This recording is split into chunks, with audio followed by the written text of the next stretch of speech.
Liftoff will start in T-minus 10 seconds. 10, 9, 8, 7, 6, 5, 4, 3, 2, 1. We have ignition. It's time! 17 seconds from Game 7 or from championship number 6. Open! Chicago with the lead! Harper got a piece of it. It comes off. The Chicago Bulls have won their 6th NBA championship. Tying run at second, 2 out. Palmero over the head of Jenks. Uribe charges, throws, out! And the White Sox have won the World Series. To the far side around the 8-yard line to Hester. Under it and to the middle with the 15 to the 20, break 3 to the 25 to the 30 to the outside. 40, midfield, 40, 30 to the coast, 20, 15, Hester 5. Oh! Touchdown!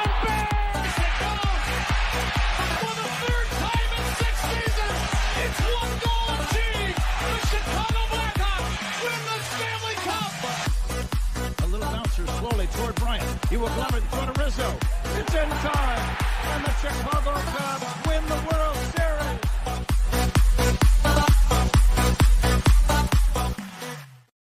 What up, what up, what up? Welcome to Shawn and Maya in the morning on this House Music Monday edition. I'm your boy, the SuperBack Shawn Sierra. Thanks for tuning in. If you're watching us on Facebook Live, well then, I guess you found us on Facebook. If you're not following us on Facebook, what? All right, listen, go to Facebook, type in Sports Zone Chicago, click the like button, and now you're following Sports Zone Chicago. Simple. But wait, there's more. Go to the show's page. Go to Shawn and Maya in the morning, like that page as well. So not only will you be liking Sports Zone Chicago, you'll be liking Shawn and Maya in the morning as well. Yay, yay, yay. Oh, man. It's crazy, crazy, crazy. Hoo-hoo. If you're watching us on our YouTube channel, excellent. And if you're not subscribed to our YouTube channel, for real. All right, listen, go to YouTube, type in Sports Zone Chicago, click the subscribe button, but also click the notification button. That's the bell right next to it. And that'll let you know anytime a show from Sports Zone Chicago is going live. Get it? Got it? Good. Now, if you're watching us on our mobile app, yay. Listen, don't even tell me. You didn't know we have our own mobile app. Come on now. Where you been? Keep up with... Man, listen. So wherever you get your apps from, it doesn't matter. Whether it's iTunes, Google Play, Amazon, Walmart, Kmart, 7-Eleven, Zayre, Zemsky, Macy, Montgomery Ward, Venture, Woolworth, Gold Blast, Weebolts. Wherever you get them from, you go there, you type in Sports Zone Chicago, you download it. You take us with you on the go, so not only do you get Shawn and Maya in the morning 3 days a week, not only do you get our other live shows throughout the week, not only are they archived there like they are on Facebook and YouTube, but I'll tell you what, we give you a slew, and I mean a slew of articles, thanks to my man Clarence Council III. Big up to Clarence for keeping you abreast of all articles Chicago sports related. Now, if you're watching us on our Roku TV, our Roku channel, I like that kind of party, baby. If you don't know, you better ask somebody. We have our own Roku channel. Yes, we have our own Roku channel. So now listen, here's what I need you to do. Download Sports Zone Chicago's channel right to your television. You hear me? You heard me? Right to your television. Put a smack dab. Oh, excuse me. Put a smack dab in the middle. Right there next to Netflix, Hulu, Prime, Max. All right, you got it? Put it there. Do us that favor. All right. Hell, we're on the big screen, right, Mickey? Ficky now. Now, you can also tweet the show. You can tweet us at Sports Zone Shy. That's CHI at Sports Zone Shy. Now, if you want to follow me, just me, personally online, you want to know what I did? Well, let me tell you what I did. You want to know what I did? Here's what I did. I made it nice and easy for you folks. Nice and easy. One handle for Facebook, Twitter, Instagram, Snapchat, TikTok. All one handle at the Shawn Sierra. If you want to follow my lovely co-host, Maya Akai, you can follow her on Facebook and Twitter at the Sports Chica. If you want to follow her on Instagram because you're an IGer and you do it just for the gram, well, just follow her at Maya, MAYA_AKAI. Man, we have a great show, but I need you to get interactive. So whatever platform you're watching us on, whether it's Facebook, YouTube, or mobile app, leave a question or comment on that platform. It'll come up here in the thread. We'll put it up on the screen. We'll incorporate it into the show. And that, my peoples, is what makes this the best Chicago sports morning show around. All right? So bring it all, baby. Want them all. Questions, comments, smart-ass remarks, because ain't nobody scared over here. Like The Rock said, baby, don't sing it. Just bring it. Man, the chat is jumping already. Cue up, jumping, jump. To Mac down to make you. Cornelia Squalls in the house. What up, Papa? Thank you for tuning in. I appreciate it. B. Smooth. Brian Hendren in the Mickey Ficky house. King Booker World. What's up, Papa? How you doing? That's what I'm talking about. Oh, man, my man Armando Emeterio. Lara Jr., my man. Junior's in the house. Good morning, Papa. Thank you for tuning in. I appreciate it, as always. I love the love. I love the support. Patty Laro's in the Mickey Ficky house. Top of the morning to you, Ma. Thank you so much for tuning in. I appreciate it. Well, oh, snap. Michonne Walls in the Mickey Ficky house. How you doing, Papa? It is House Music Monday, baby. Move your man. You seeing all these? They have all these little house music festivals. They're starting May 5th, Cinco de Mayo on a Sunday. Out at Bourbon Street, 100 in Marionette Park. Man, they have a crazy lineup of DJs, house music DJs, all kinds of craziness. Make sure you check it out if you like house music. Mr. Millhouse in the morning. He's with the Smoke Fellas representing. What's up, Millhouse? Thank you for tuning in, man. I appreciate it. Thank you. My man, Luis Mejia, Rise and Grind, baby. I see you, Papa. I see you. Thank you for tuning in. I appreciate it. Man, oh man. Listen, I don't know a lot, but I do know this. More of the usual suspects will be chiming in as the show goes on. That I can tell you. Man, we have a great show at 9:30. So we gotta get rolling. My man, Emilio Bucks from the Plunked podcast. He's gonna join us. We're gonna be talking baseball. Sox are done, I believe, until the season, the home opener, the season opener, same home opener, same thing. They're playing Charlotte today. Oh God, really? So they're playing Charlotte, whatever. We're gonna talk Sox, we're gonna talk Cubs, we're gonna talk Ohtani. Ohtani's scheduled to meet today, so we're gonna talk about what ramification, what he thinks is gonna go down there with Ohtani. So that's my man Emilio Bucks. He's coming out at 9:30. At 10 o'clock, Lorin Cox from the Locked On Bears podcast. He's going to join us. Now that the trade is official, what are we looking? Is it 100% Caleb Williams? All right. He's coming. He, according to, double check. I don't want to misspeak because then I know all you guys will be coming at me. No, it wasn't this. It wasn't that. Okay. So from Ryan Poles in his interview today, this was according to CHGO. Okay, the CHGO Bears. Caleb Williams will visit Hallis Hall the first week of April. So next week he'll be in town, and they'll get his medicals at that particular point.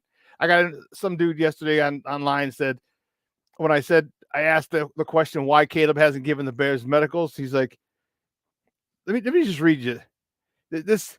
Like, you got to understand, like, people are just so silly. So I just asked a question on a post that said, just a question, why hasn't Caleb given his medicals to the Bears? This is not a rumor. That is a fact. The Bears do not have Caleb's medicals. If he wants to play in Chicago, he wouldn't have pushed back his private visit with the Bears to delay the Bears from getting his medicals. He would have come to Chicago right after the combine, taking a physical, no drama. And then somebody said, I think he did meet with the Bears at Hallis. I said, I don't believe he has.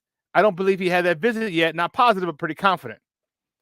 And then the guy says, they met with Caleb every day since Monday. I said, yes, but they didn't get his medicals. And then another dude jumps in. He's like, he did privately last week. You're posting nonsense for views and clicks. I'm like, I'm responding to a question. I didn't post a link and say, oh, Caleb didn't have his medicals. I'm like, you're a little testy and jumpy. Slow your ass down. Like, people are so crazy. Loco. Don't you know that? Loco. Dude, people are just nuts to start shit for no reason. Like, come on, man. For real? You're doing this for likes and clicks. I'm not. I was like, come on, dude. So that's the lineup, man. But you know how we do. We got to get rolling. We got to be rolling. So you know how we do, baby. The first segment of every show is called Top of the Morning. It won't come just when you want it.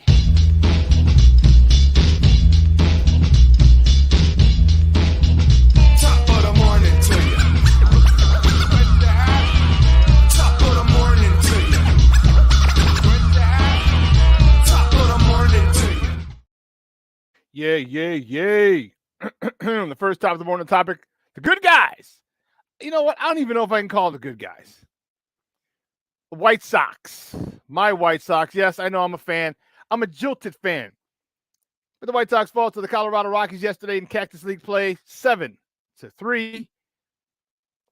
Okay, Fetty was on the mound. He went 5 innings, 2 hits, an earned run, a walk, 4 punch-outs. Ortega was 2 for 5, driving in his 5th ribby of the year, and Robinson drove in his 5th ribby of the year as well. So in case you didn't remember, or in case you didn't know, and if you don't know now, you know, Garrett Crochet will get the opening day start on Thursday.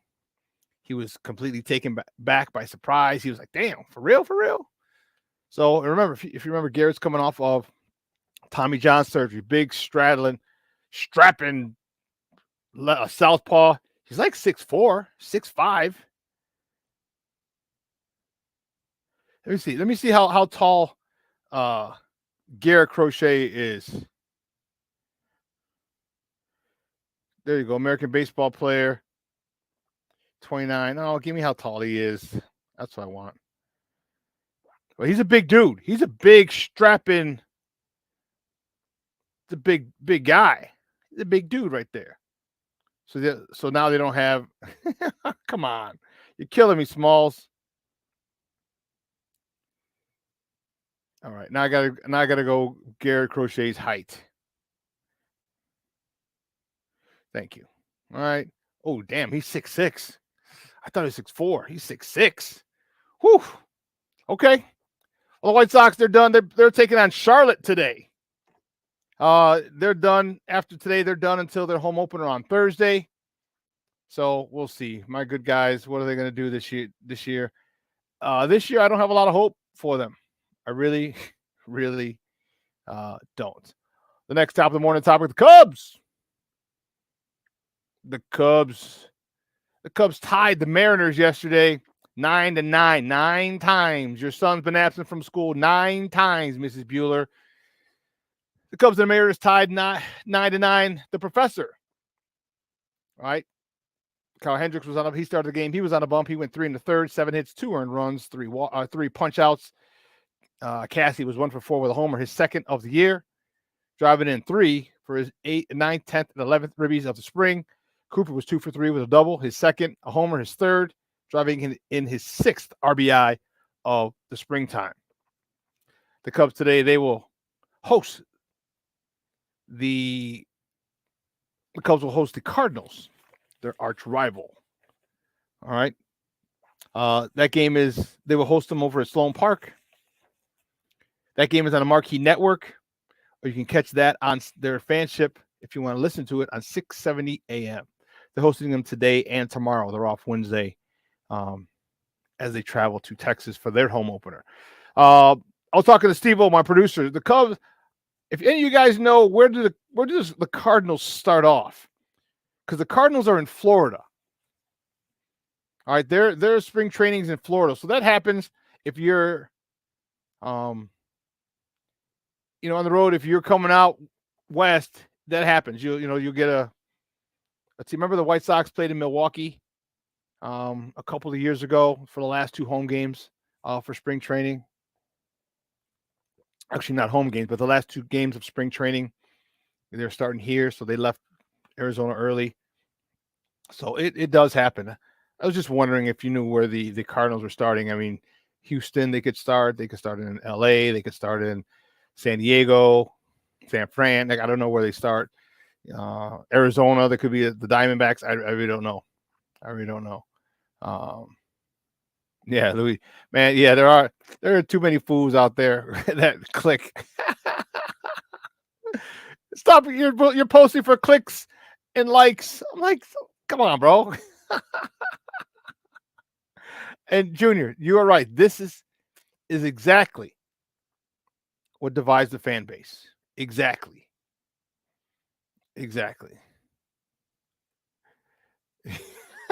Ryan, you're a fool. You're only talking socks to get clicks. People click off if I only talk socks. Oh my goodness. That's the truth. Oh, snap. AC Adam in the Mickey Ficky house. Good morning, Papa. Good morning. What is that? Is that a bull? Bulls up, bears down. Okay. Oh, okay. The next top of the morning topic, Shohei Ohtani is scheduled to speak with the media today. Let me see what time that is. He's scheduled to speak with the media today about his former translator. Man, oh man, oh man. Woo, Charlie. I don't know. Actually, I do know how it's going to go. Oh, I didn't know. You know what? He's going to make his translator take the heat. Because if he's gambling on baseball at all, he's done. He's done. Him and Charlie Hustle will be on the outside looking in. And maybe this is, I don't know. There's an investigation going on. We're going to find out a lot more as the investigation goes on. So I don't really know, man. It just seems like it's ready to have someone take the fall. All right, Shohei's such a huge draw, and him staying on the left coast. Like I was thinking, okay, maybe the powers that be in Major League Baseball, like, okay, we'll show him. We're not gonna, have it. We're not gonna pay his what is a $13 trillion contract he had. I'm kidding. I'm exaggerating for effect, of course. But then I'm like, no, like if you can offer him, was it 500, 600 million, something like that? Like if you can offer him that, how much are you making? You know what I mean? And so like the Angels are probably going to have exclusive streaming rights to Japanese to Japan and Japanese outlets and things like that. They're going to cost, an arm and a leg. So I don't know. I can't see the play here. I'm not sure, but I do want to see how this plays out. So we will see. Moving on to the next top of the morning topic, the Bulls. Only the Bulls. Our bullies. They host the Washington Wizards tonight. Tonight at the United Center. Tip off at 7 p.m. That game is on NBC Sports Chicago, or you can listen to it on our flagship station, 670 AM on your radio dial. The Bulls they're just fighting to try and get back to 500. I mean, the Bulls right now are, they're back to 34 and 37. Son of a biscuit. Man, they got close and then boom. Sons of biscuits, man.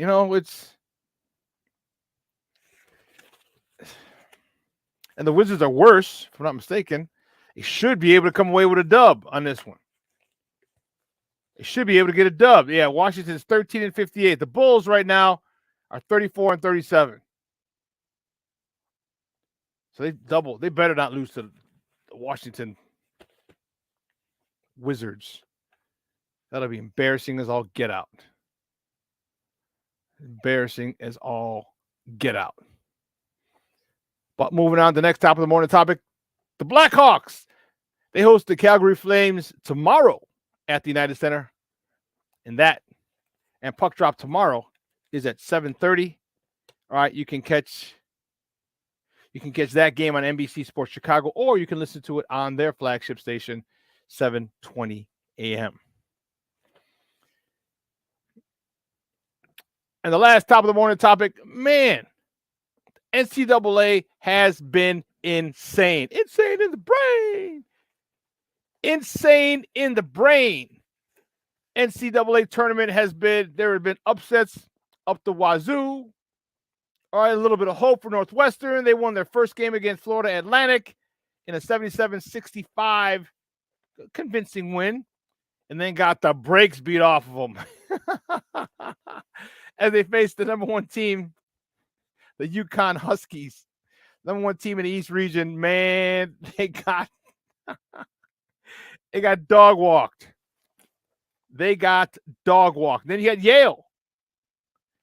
See, Yale, San Diego State. Like, let me say, the stuff that's going on. I mean, March.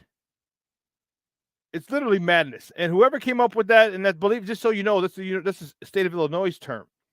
Illinois came up with March Madness. All right, and whether or not you know this, you're going to find out today that the NCAA pays the state of Illinois to use the term March Madness.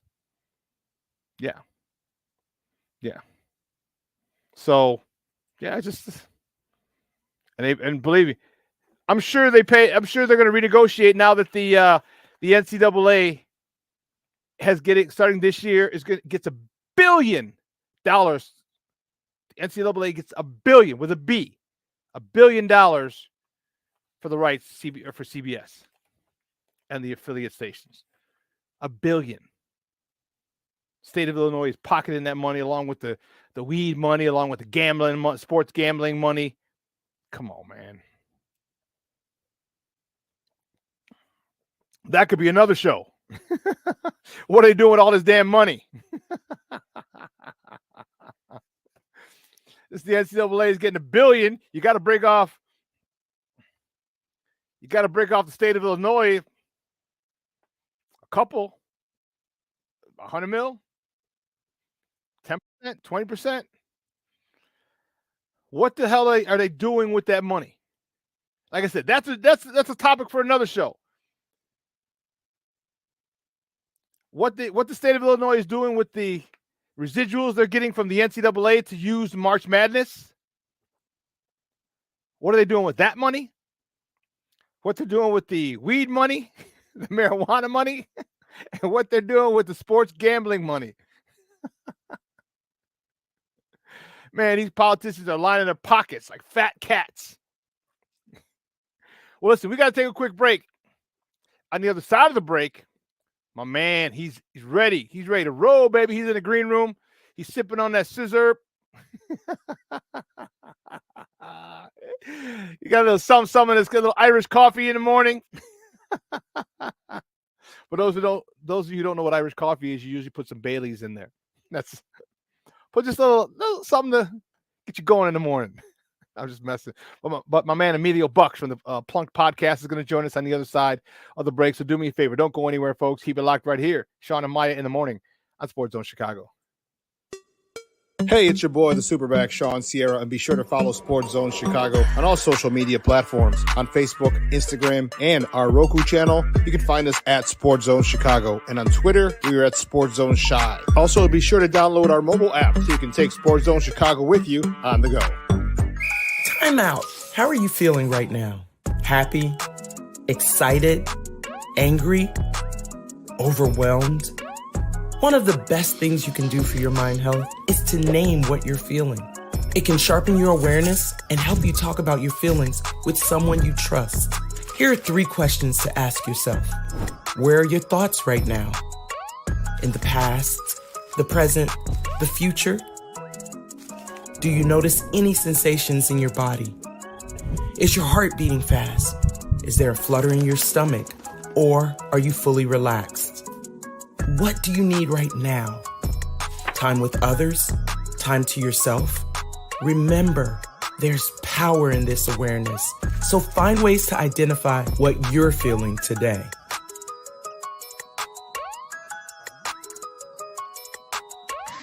Hi, guys. Hey. Hi, Megan. Hey, Jessica. Megan, you're a tramp. Brian Fitch told me you guys made out. Everybody knows. He said your breath smells like garbage. And he almost puked. He says you're the most desperate girl he knows, besides your mom. How many boyfriends does she have anyway? Lots? Your makeup makes you look like a clown. That zit is huge, zit face. Ugly.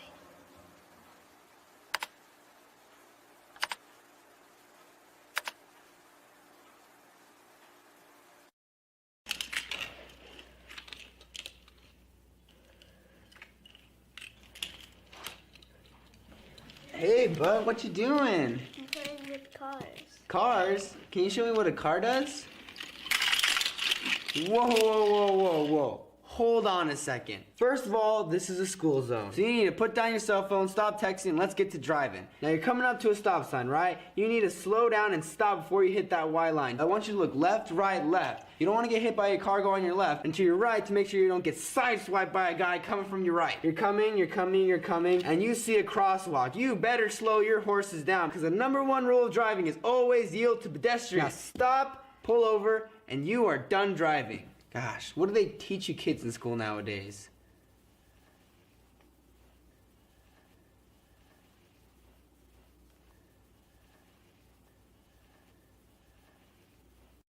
Now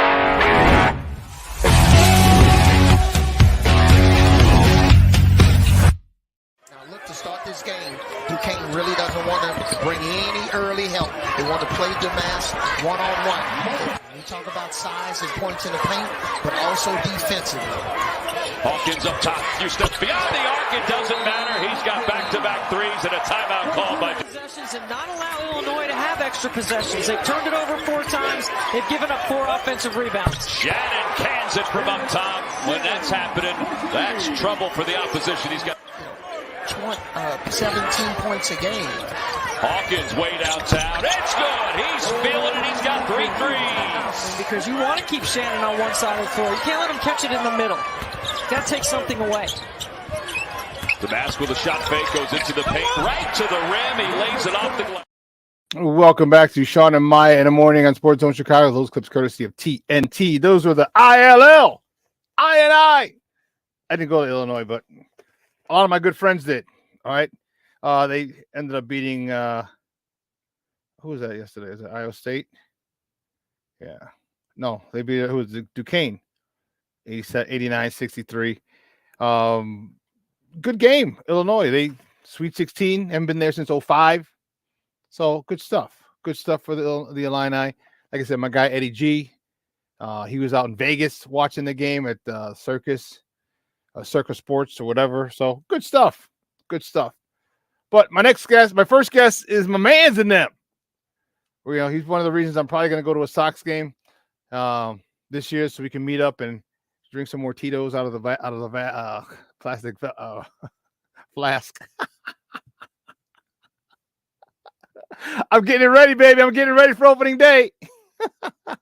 He's from the Plunked Podcast, Chicago Clubhouse now. Chicago Clubhouse Podcast Network. You can find him on Twitter at ebucks, B-U-C-K-S, ebucks76. Man, let's bring him in, our boy Emilio Bucks. Emilio, what's up, Papa? Yo, what's up, brother? Hey, I got the plastic flasks ready, brother. Oh, you got one too now? Yeah, man. We're not lying in Reinsdorf's pockets with no concessions or nothing. Yep, I'll pay the $7 for the Sprite. Right. I'll pay the $7 for the Sprite. Find one of the metal beer cans, rinse it out in the bathroom. There you go. And then go back up like, hey, can I have some ice in here? Keep it gully. You know how we do it on the South Side. South Side? Hey, you can do what you got to do, baby. Oh, man. So the White Sox are done. They play Charlotte today. So I don't know how they're, who cares? They're playing their AAA squad. I wonder who they're playing. Are they going to play starters? Is it the other guys, the non-invitees, or is this we're going to see. Give me your thoughts as we approach the season. Garrett Crochet is the opening day starter. All right. The strapping. I thought it was like 6'4". My man's 6'6". 6'6". Damn. He's huge. Man, they were talking about like what size shoe he wears. Because if you ever see when he that high leg kick, that joker's like this big. He's like a 16, 18. He's all leg too. Yeah, yes, sir. Oh, so what expectations do you have for the White Sox this year? We still have a lot of talent. We still have Luis Robert, who's going to be a perennial MVP candidate. We still have Eloy Jimenez, who when right can be an MVP candidate. We still have my man Yo-Yo, when right can be an MVP candidate. We got Andrew Vaughn. What do you realistically expect from the Sox this year? Well, the good thing about it, Shawn, going into this year, unlike the last 2 or 3 years, I expect nothing from them this year. And so, therefore, the disappointment will not happen this year like it has in previous years. And on top of it, maybe we'll get surprised and they'll play decent. You know, low expectations equal higher results is one of my mottos. So, you know, they're not expected to do anything. Hell, man, you know, they were picked to like with a 0% chance to make the playoffs. You know, so obviously my expectations aren't far off from that. Even as a fan, I'm still a fan. But yeah, low expectations, brother. I'm still a fan as well. I mean, although under protest, but I'm still a fan. Indeed. It's and I hope you're right. And I'm telling you, that's the only reason I got any faith is, you know, I was talking to Southside Zoe a month or so ago, and he said the same thing, like no expectations, man. He goes, there's no pressure on them. He goes, now they can rally up. He goes, imagine them being like, you know, having the major league mentality. All right, it's us against the world, and you know, and I was like, I just don't want to see a shot of Reinsdorf in their clubhouse. No thanks. As they peel off one sticker after every win. We get down to the nipple covers and everything, a la Major League. That might keep them from winning games. It might. Like, you know what? I think we're done for the year. If we got we forfeit the rest of the season. Well, I guess we got a 37-game losing streak. Forget it. Yeah. What about the north side? What do you expect from them? There's a lot more excitement on the north side than there is on the south side, and for obvious reason. But what do you reasonably expect for them? They got a new skipper. You know, they were able to get back Cody Bellinger. Yeah. All right. Where do you think realistically what expectations do you have for the Cubs?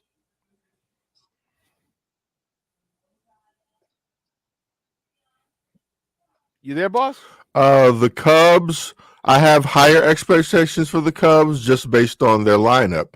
You know, they got some horses to win. They weren't able to make that happen at the end of last season. They kind of Am I freezing up? You're slow. You're a little delayed, but that's okay.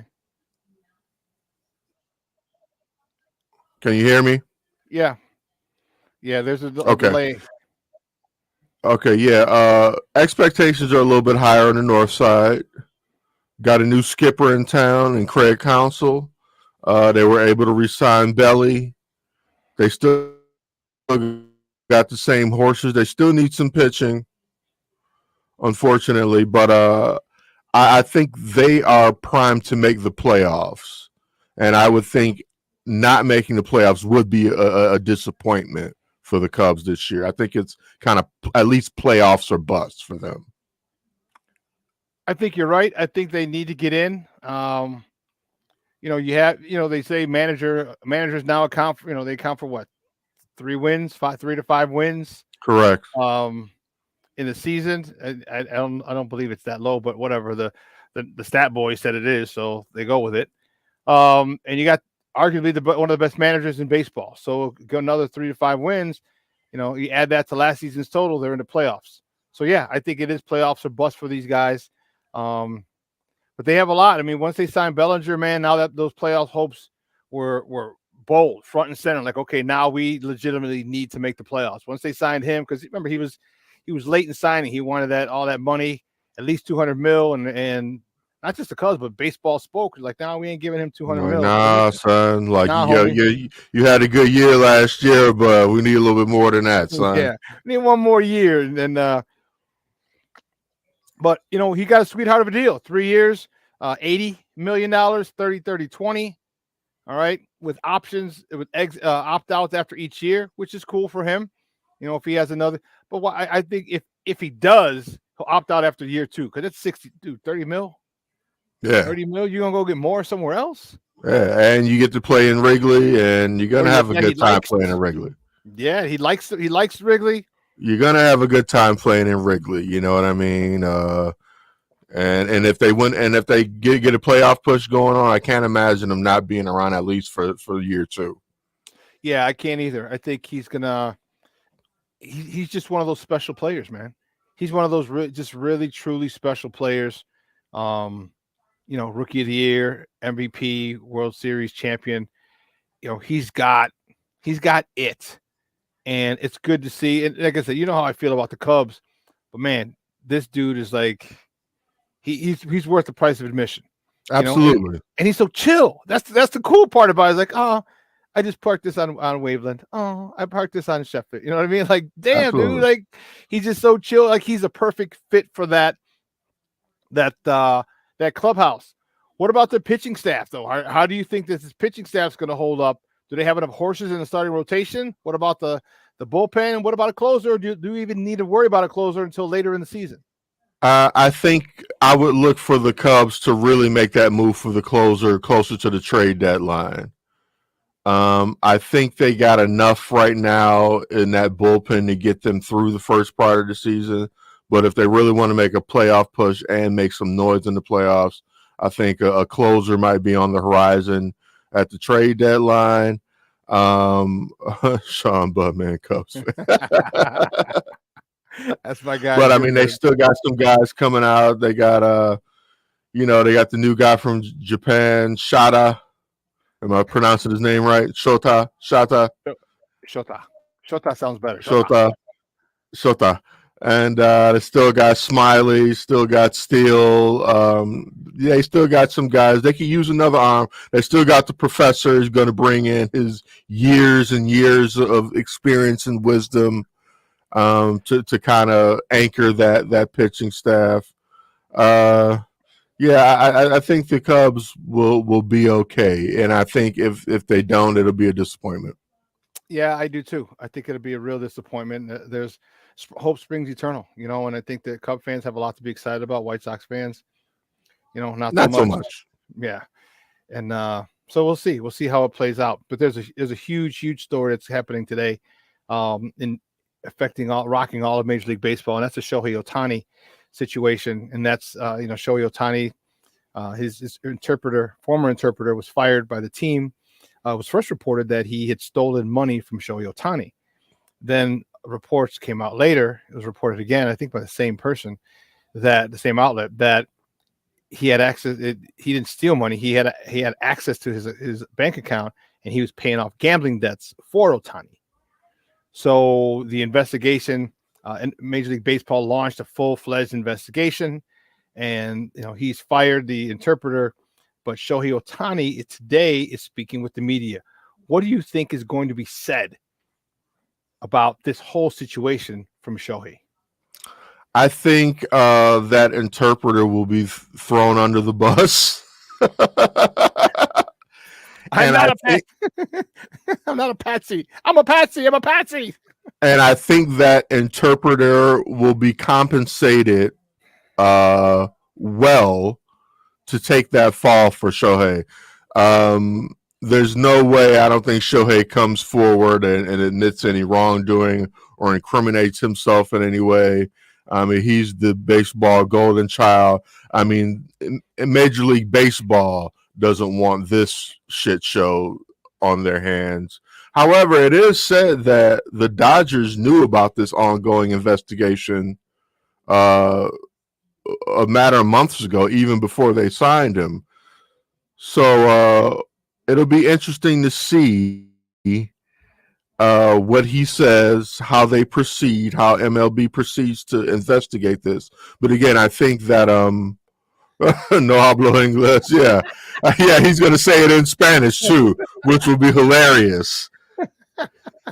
And no hablo inglés. Right. Which would be absolutely hilarious, incriminating, but hilarious.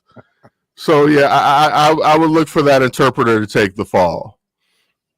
I do too. I produced a podcast for the Smoke Fellas on Saturday, and I said the same thing. And they were like, "Oh man, I didn't think about that." And I was like, "Yeah, so he's too big a star, man. Yeah, he's too big a star. And think of all the money, if they're offering him, what did he get? What did he get? 600 million? Is that what he got? It was 700. So he got 700 million. All right. So think about that. If they're able to offer him 700 million, what are they making? The Dodgers. Absolutely. If you think, because people are so focused on on his contract, you don't focus on if I can pay you this. How much am I getting? And so, and I thought about, like, man, the Dodgers don't want to lose like the streaming rights and things like that to Japan and different outlets over there, and they're going to pay premium dollar for that. Mm-hmm. So, and then don't forget all the Shohei Ohtani jerseys that are going to be sold, that are going to continue to be sold in LA and around the country, or just in around the world, really. And that all goes into a kitty and split up. You know what I mean? So, yeah, that's a moneymaker, and I don't see a way that he takes the fall. I really don't. Worry not. Baseball's golden boy will be protected. He will be protected, and the interpreter, he'll be fine. He'll have a few million just to go away. Like King Booker will say, you gotta hit him with the Celia Cruz. My English is not very good looking. We got some good comments today. And keep them coming, because those two are hilarious. My English is not very good looking. Oh, dude, that is hilarious. That is. So I hope it doesn't rock the world, the baseball world. The only thing that'll happen is if a bookie comes out. Yeah, says and that's naming names, and because that's where it came to begin with, because they were investigating the bookie. The bookie was investigated, right? And so if he starts dropping dime, then this could get very, very messy. But again, look for that interpreter to take most of that. Hey, it'd be really funny if he said it in Japanese, snitches get stitches. Snitches get stitches, bitches. If he said that in Japanese and walks off, knocks the podium over and walks off. Yeah, just a little memo to his bookie. Yeah, that would be classic. Absolutely. Oh man, so we're gonna find out, man. We're gonna see what's gonna happen with Ohtani, and I think that would be the perfect way to end his press conference. Or just like, hey man, I'll be tuning in. I'll be tuning in to watch this press conference, because I'm interested to see who's the new interpreter. Yeah, exactly, dude. That's true, because you got to figure out. I mean, and then they're gonna keep an eye on him. So that's crazy. Hey, bro, listen, I appreciate it. We're gonna definitely have to get up with a Sox game, and you got your own flash, dude. That's great. That's dope. Oh yeah, man.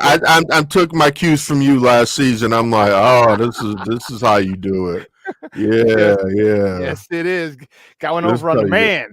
Exactly. Got to stick it to the man. The way he's been sticking it to us. Man, no, $0. No, it's free parking, $1 ticket, and $7 Sprite. Hey, there we go. Hey, but it's still White Sox to the casket drops. You know what I'm saying? So hey, I hear you, bro. Hey, I appreciate it for coming on today, Papa. But do me a favor before you go. Let everyone know where they can find you and your work online. Always a pleasure, my brother. You can find me right now. I'm still doing Bull Spit, our Bulls podcast via the Chicago Clubhouse Network on Thursday nights on Facebook and YouTube. And you could also catch me on Twitter at ebucks, BUCKS76 on Twitter. And we're just going to keep it moving. You know, I'm excited about baseball season. You know, no matter what the squad is looking like, I'm ready to go, brother. I hear you. You know, if I do go to a couple games, I'll get them off the secondary market and kind of just walk my way on the 100 level. You'll be out there. The summer's too long not to hit up a couple games. Come on, Shawn. You know what's up. You know what's up. Yeah, and this is true. This is true. I was mad earlier. I was in my feelings a couple months ago, but now that it's there and you get to sit in the park and smell the hot dogs and the beer, absolutely, brother. Come on, and run into people you haven't seen in a minute. Like, you know, it's like, don't rob yourself of a good time, even with a bad team. This is true. All right, man. We'll be in touch soon, man. I appreciate your time. All right, my brother. Let's talk soon. Bet. All right, now. Be well, guys. That's Emilio Bucks from the Plunk Podcast, talking White Sox baseball, Cubs baseball as well. All right, it's going to be fun, man. It's big. I'm excited. You know what? I was mad with my guys before, but I'm excited now as it's approaching. I'm just really. Baseball's fun. Baseball's fun. Baseball. I would say baseball might be the most personal sport. Shawn, what do you mean by that? Well, I'm glad you asked. By personal, I mean it's the sport to me where you get to you get to talk and bond with whoever it is, okay, that you go with. All right, because there's so much downtime between pitches, between innings, okay, between pitching changes, you know what I mean? There's a lot of conversation with the person that you go with. And so you understand why the bonds of parent and child, father and son, father and daughter, mother and son, mother and daughter, all right, we're so strong, all right, in fan bases, in White Sox, with the White Sox, with the Cubs, all right, because you go through, games are long. They're 3 hours. Well, no, they're about 2.5 hours now. But back in the day, they're 3 hours long. Okay, and if you're at the game or you're watching the game, it's a lot of conversation back and forth between you and that person, and what you're doing with the conversation, you're developing bonds. All right, the bond that you develop with your parents, it's a bonding moment, those games. And so when the Sox won it in 05 and the Cubs won it in 16, man, there were just so many people who were overcome with joy and sadness, because had their loved one been, you know, passed away prior to them winning, it's an emotional moment. So, you know, you understand why tons of people were crying for the Sox in 05 and the Cubs in 16, because it took them back to that spot probably when they were kids, talking with and spending time with their parents, you know. And, you know, if you're a Cub for the Sox, it's been so long. For the Cubs, you know, you had 83, the ball goes through Leon Durham. All right, the Leon Durham leg. You had 03, you had the Bartman situation. Okay, there was just, I think it was 87 too. It went through, well, the ball went through Buckner's in 84, and then was it later Leon Durham went through his legs, and then the Bartman thing. And so to have that joy, all right, realized by fans, not being able to share it with the people who brought them into the fandom, yeah, it's emotional. It's emotional. So I may go, but I damn sure am telling you, I'm getting the tickets off the secondary market for $1 or $2. All right. I'm still not driving to the damn place. I'm still not driving. I'm parking. You know where? You know my cheap ass. I'm parking it at the Mariano's parking lot, closer to 33rd in Ashland.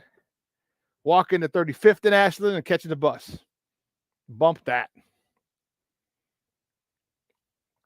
You know what? I wonder how much. Oh, tickets. Parking's $35 this year.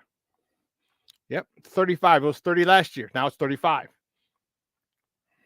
It was 27 the year before. It was 25 the year before that. It was 20 the year before that. They get you coming and going, man. So So I'm interested to see how this Shohei Ohtani situation plays out. Remember, follow the money. Follow the money. They're not going to get rid of Shohei. They're not going to ban him for life. No way, Jose. Because there could probably be an out for all those Japanese outlets who are paying top dollar to the Dodgers, all right, to get their streaming rights and things like that, their games, either on radio or on, on their streaming services over there. That's a lot of money the MLB is going to lose. That's a lot. Remember, if you're paying this dude $700 million over the course of his career, what are you making? That's the question. So I just can't wait to see. And it's just like the big guy, the guy, the little guy never wins. All right. When you're caught in a crime and, if you got enough resources, a lot of times you're able to get away with it, which is why the divide in the lower to middle class, has a divide between the upper middle class and upper class because of the benefits that you get from being in those upper classes. So we're going to see. And believe you me, with $700 million coming his way, Shohei Ohtani is definitely in that upper class. upper class. But you know what? I'm excited about it. And I actually am excited a little bit about my White Sox. Just a little bit. Not too much. Not get crazy. A little bit about my White Sox. Maybe they do come together. As I said, there's still talent on that team. This is not a team devoid of talent. It's not a team that has been gutted. Yes, you got Tim Anderson gone. Kenny Williams, his last move as general manager, set Jake Berger. That pissed me off. That was just horrible. All right, but there still is talent. Now, pitching wise, man, we got rid of Giolito. We got rid of Clevenger. We got rid of Dylan Cease. Like, who's there to, Garrett Crochet? Like, that's our dude. That's our man. That's our ace. Do we even have an ace? Do we? I don't think we do. I don't even think we have a number one. I think they're just starting Garrett Crochet out of you've been here the longest. You had Kopech maybe, but because they relegated him to the bullpen. But why not start? Just give him 3 innings. Why not start Kopech and give him 3 innings? All right, if you're a middle reliever, you might have to come in for 3 innings anyway, unless you're going to use him as a closer. So a lot of questions that need to be answered for my White Sox, as well as the Cubs. The Cubs have a lot of questions too. Their starting rotation, their bullpen, the closer. Okay, a lot of eyes, a lot of expectations, a lot of eyes. Now that you have Craig Counsell, arguably the best manager in baseball, calling the shots. You re-signed all your peoples, all right? Namely, in particular, Cody Bellinger. You're expecting big things from a lot of the youngsters, like the Chris Morel. You're expecting a lot of good things from this man.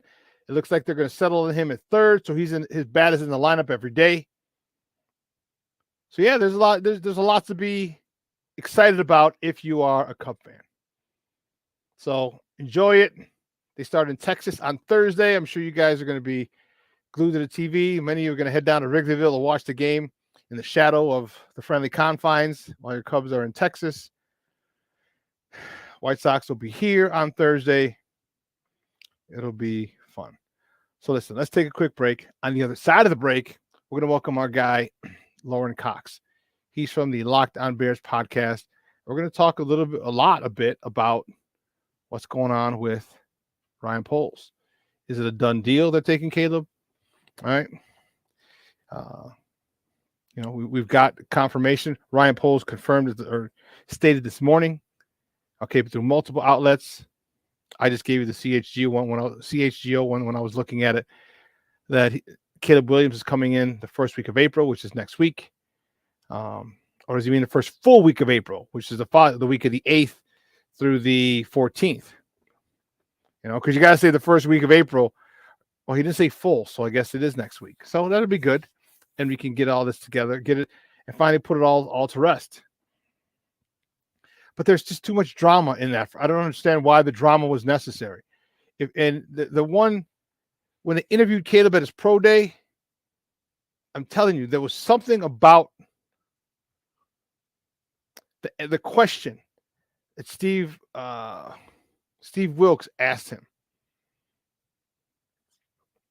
You know, it's like, is it he said to the extent that they traded Justin Fields to clear the runway for you. Is that pretty much a done deal? He's like, well, you know, things change. We don't know. Blah, blah, blah. As opposed to saying, yeah, I think, you know, because what's the secrecy? What's the secret? Like, who are you trying to fool? Why the shenanigans? Why the shadiness? I don't know. We'll talk to Lorin Cox on the other side of the break, so don't go anywhere, folks. Keep it locked right here. Shawn and Maya in the morning on Sports Zone Chicago.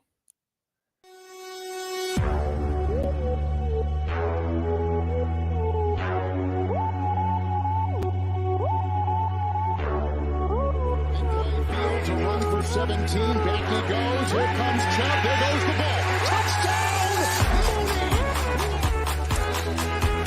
Jones will walk at the left tackle. Time for Fields. Now he'll accelerate to get the first down. Great tackles, and he's off to the races. Oh, he got a terrific block. For every generation, it has started with the call to serve. Discovering the purpose and the belonging earned with the title.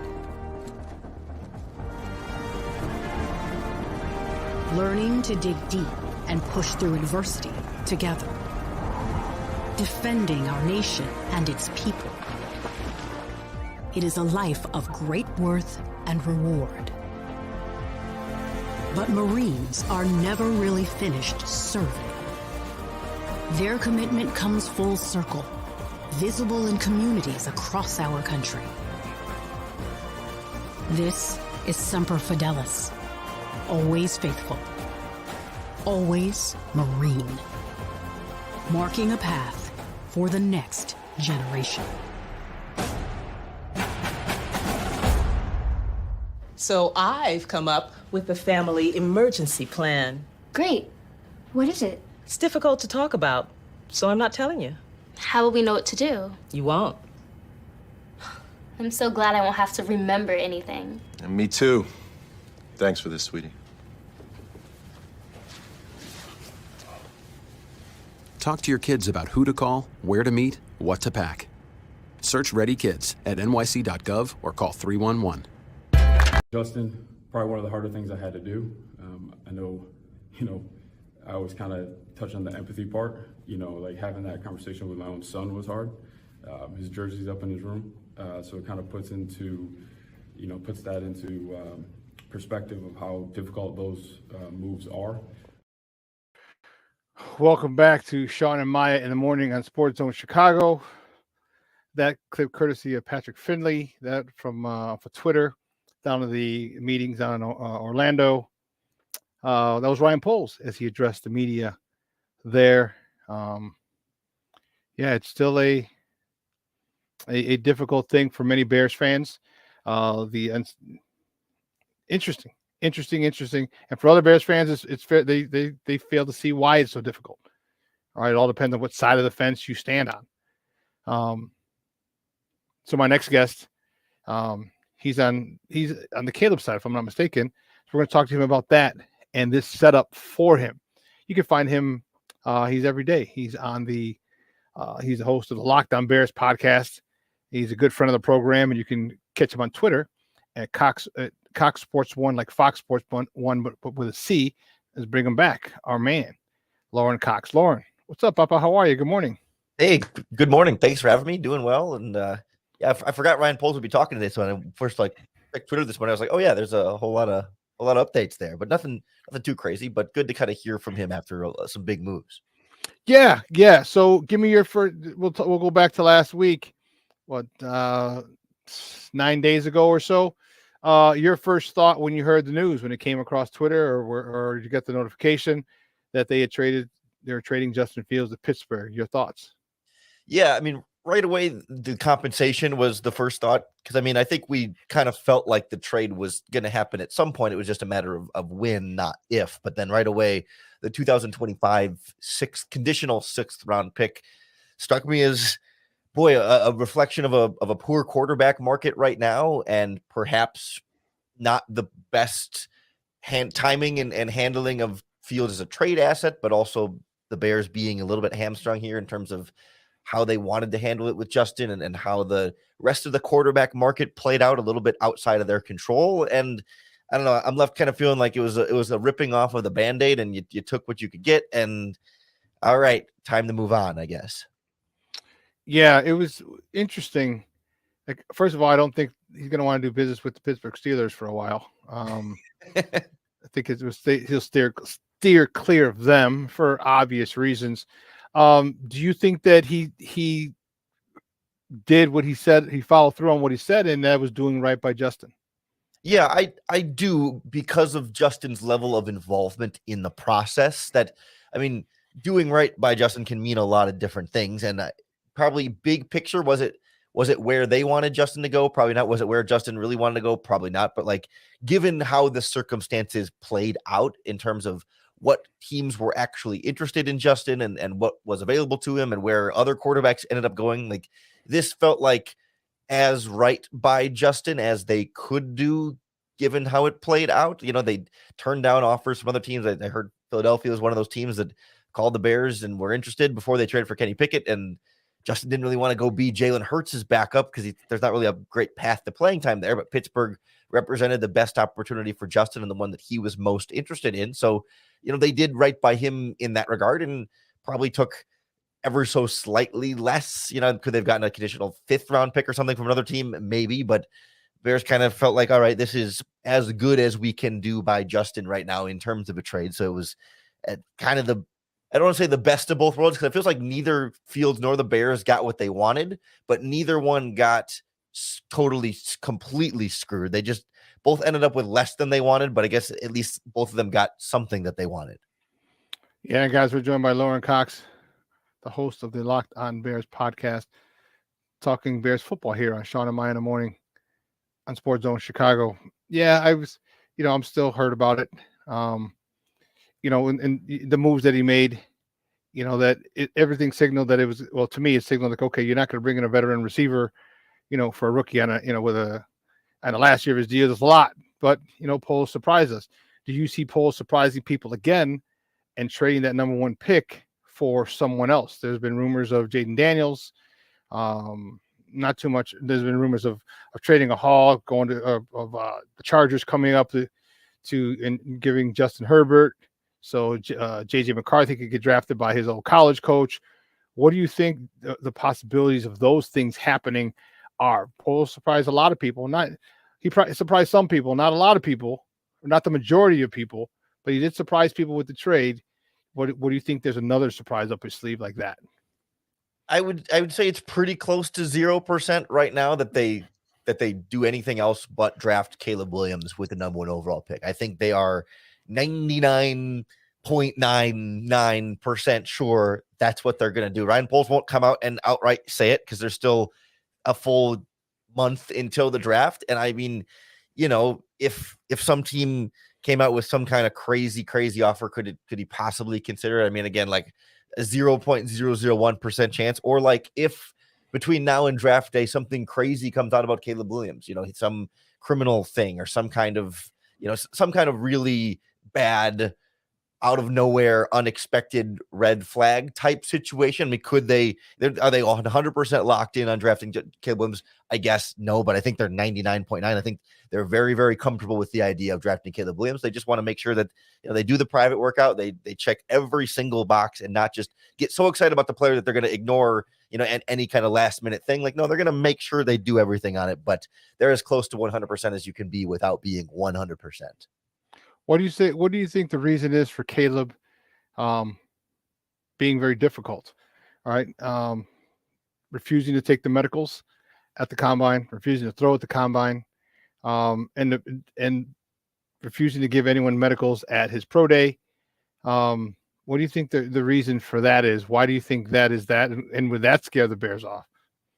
I think he's got more leverage than any other player in the NFL draft, and more leverage than a lot of players in previous NFL drafts. Like, this is the kind of thing that only the number one top quarterback, or really top player at his position, can get away with no consequences, because he knows he's the better option among all the quarterbacks in this draft, and he knows that all the teams want to get him. So he doesn't necessarily have to play by the traditional rules there. It's my understanding that the Bears did get his medicals ahead of time in some form. It's not, he did not do the complete medical testing that they will still want him to do when he comes in for his private workouts, but he did supply them with enough medical records to feel comfortable with where he's at medically. But he didn't need to throw at the combine to know whether he's any good or not. He didn't need to run a 40-yard dash to know whether he's the best quarterback in the draft. And he did throw at his pro day and showed some of what he can do with his arm there, which, again, I don't think he even needed to do that, but it was good to at least kind of see him out there and throwing in front of people that he can kind of remind you or showcase again, like, this is where he is as a quarterback right now. So I think it's just a position of power that he's in right now. And I don't think it'll ultimately end up scaring off the Bears or anybody else. Because Ryan Poles talked about it there. They had a great meeting with him and mentioned how, at dinner with Caleb Williams, he didn't touch his phone like the whole time. That was something that Poles stood up to him, like, for a 22-year-old to be, at a meal, big job interview, and not be on his phone whatsoever, not even checking it or even having it out on the table. Like, I think every time they meet with Caleb Williams, they have no concerns whatsoever. And anytime they talk to anybody around Caleb Williams, they have no concerns whatsoever. It's all like outside noise when we say, well, he didn't do this, well, he didn't do that. Well, it doesn't seem to be anything that the Bears are particularly concerned about, and nothing is coming off as bad from him in any of the interactions they have with him. Why the secrecy? Why? He was asked by, I believe it was Stephen Wilkes on the NFL Network at his pro day, and and he kind of gave him the alley-oop and said, hey, you know what? The Bears traded Justin Fields, clearing the pathway, the runway for you, and he didn't really commit. He's like, yeah, well, things kind of change. Why do you think there's that? Because if you're happy to come to Chicago, like, yeah, I'm looking forward to going to Chicago. I'm looking forward to this, and they have the number one pick. Like, there's no need for the secrecy. There's no need. It's literally clearly just not necessary. And it's been secret the whole time. Him pushing the visit back. Like, why push the visit back? They're like, oh, well, he wanted to prepare. But then you're at Augusta National or whatever the golf tournament was a couple of days after that, when you could have just flown to Chicago, given your medicals, and been a done deal. Literally started working on your contract is what you could have done. Why do you think he has that? Just to be difficult because he can? Well, I think the Bears have been equally secret. Like, even Ryan Poles today wouldn't say that they're going to draft Caleb Williams. Like, he said, they asked him, like, when will he know? He's like, I don't know. It'll just be a feeling or whatever. But I mean, like, the Bears know they want to draft Caleb Williams. Like, he doesn't have his medicals. So, he can't do that. That's definitely something you're not going to do. You're not going to draft him, and you definitely can't trade him if you don't have his medicals. So that's why I feel he's saying he's still a little, guarded. Well, I've heard that the Bears got some medicals. They don't have all the medicals. They haven't been able to do, like, they haven't had their doctors do their medical testing with him, but he got medical records from them from USC and from, like, the past couple of seasons of medical records from college for him. So, like, again, not enough that you're going to for sure, like, all right, 100% we're going to lock it in, but, like, publicly in the past, when you have teams like this that are going to draft the quarterback, like, they can just say at some point when you have the number one overall pick, there's no reason to keep being secret. But the bigger point being that, like, okay, until the Bears say we're taking Caleb Williams then doesn't know for sure that the Bears are going to take him. Like, until they tell him that we're for sure going to take you and that they publicly say we're going to take you, then Caleb can't sit there and go, I'm going to the Bears, because they haven't told him for sure yet that they're going to take him. So he can't sit there and go to the interview and say, all right, like, I'm really excited to be a Chicago Bear. But he did say in the ESPN article before the combine that if the Bears draft him, he'd be happy to be there. And if the Washington Commanders draft him, he'd be happy to be there. He'll be happy wherever he ends up being drafted. So I really don't think there's any actual problem here with Caleb or with the Bears or with how this is going. It's just everybody's taking their time because there's still a month until draft day. Okay. For me, it just seems like if it's a done deal, like, I don't see why he's, again, the secrecy. What about his dad? What about it?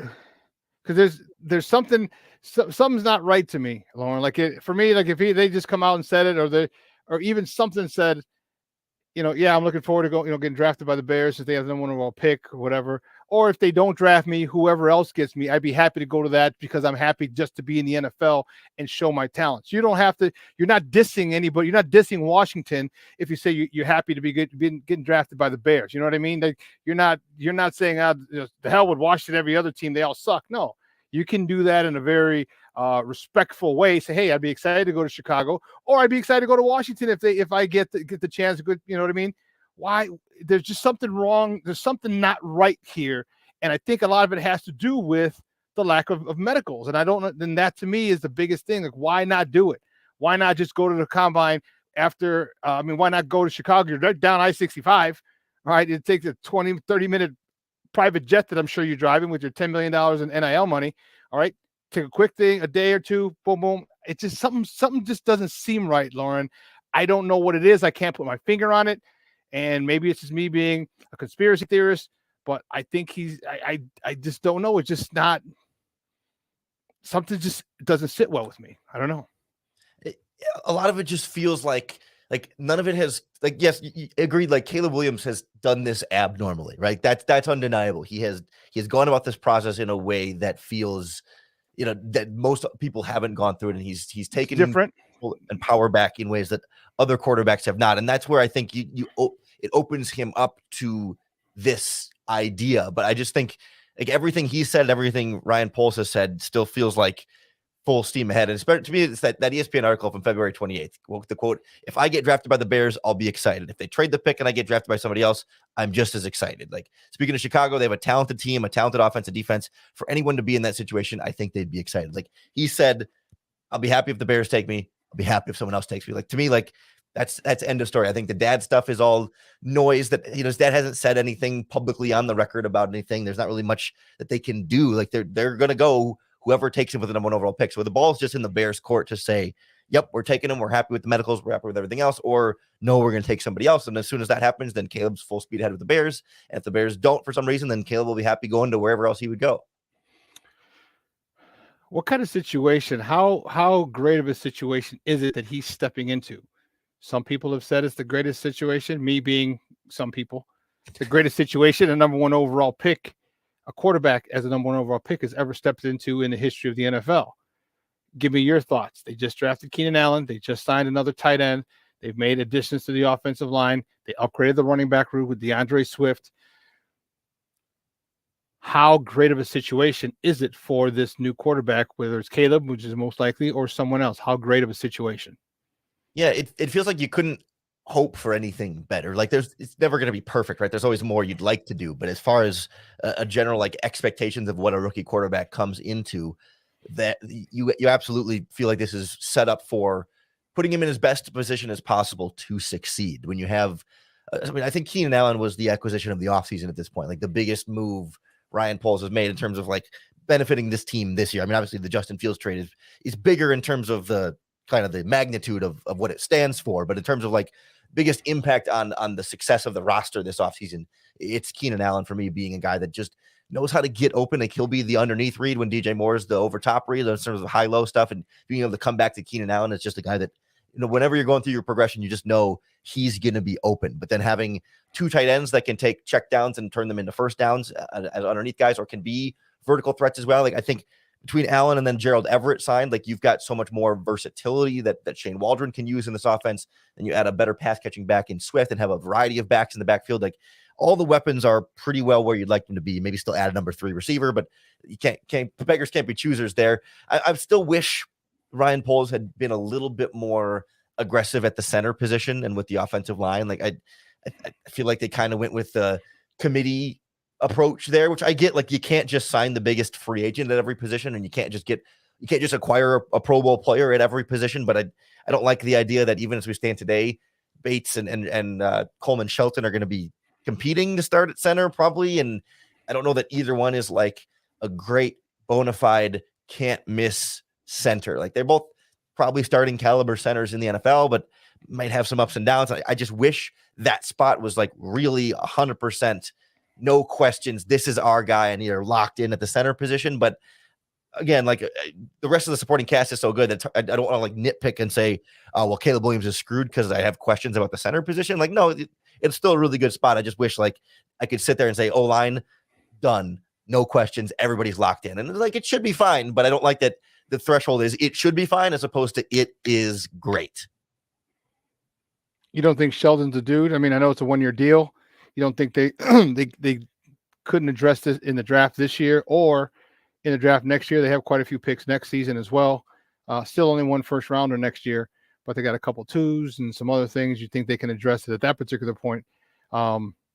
Because I agree that, I mean, I think that was a huge part of the failure last year was the center position. It's just that was a big part of the offensive line, and we've seen the all 22 where, you know, Justin's getting the ball rolled back to him over his head, this and this, and all of a sudden, or the one technique or the zero technique is just manhandles the center, and he's in the backfield. He's taking before he hits the top of his route, his drop, the dude's in his face. So you don't think Shelton can do good for a year? I mean, he was a starting center for the Rams for a season, so it seems to me like an upgrade.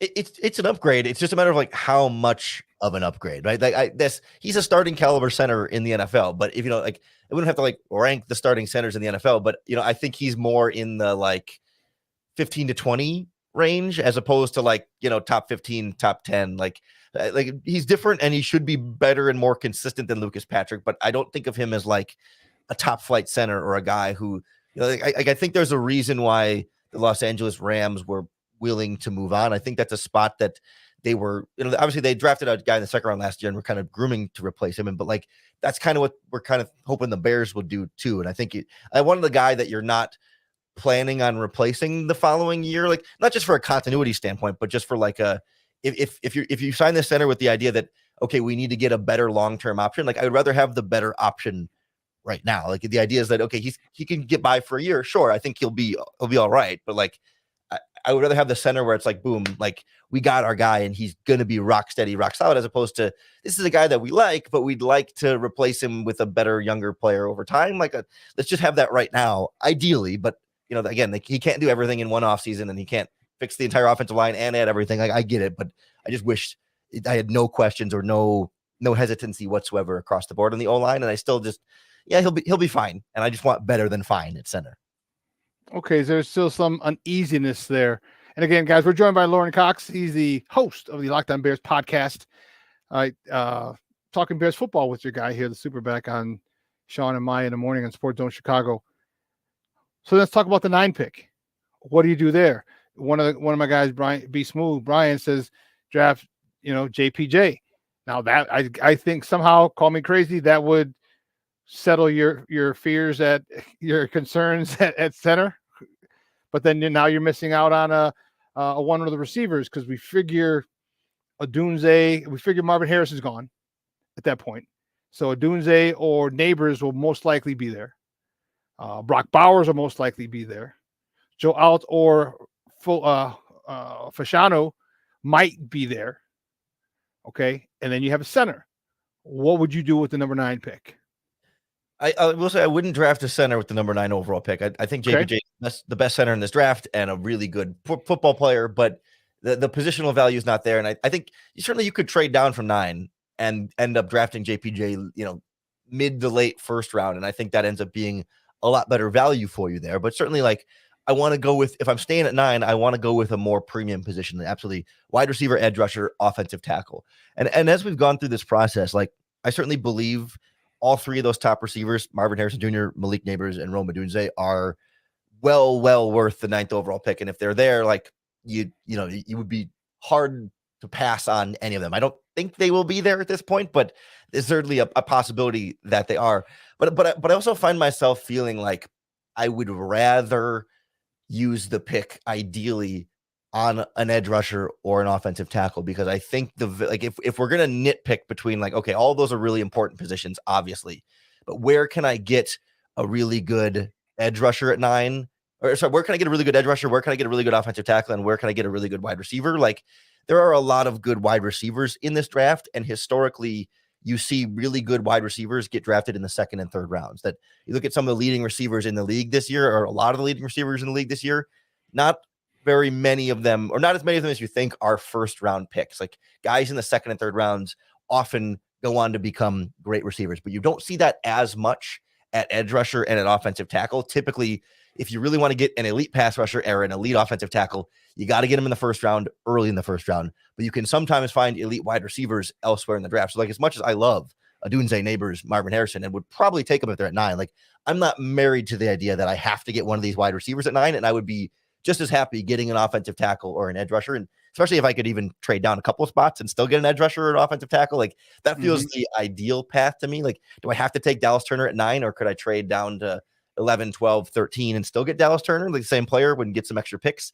That feels like the ideal path to me, but I wouldn't be mad at a wide receiver, and I wouldn't be mad staying there taking a tackle or an edge rusher.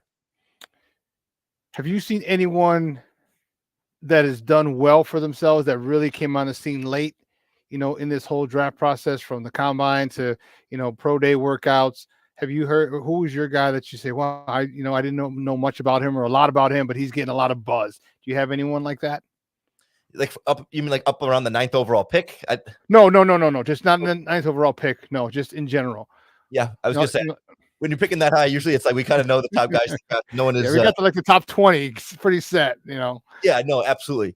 I mean, I think a couple of the combine standout guys, like the Florida State defensive lineman, both Jared Verse and then I'm forgetting the name of the defensive tackle, Brendan.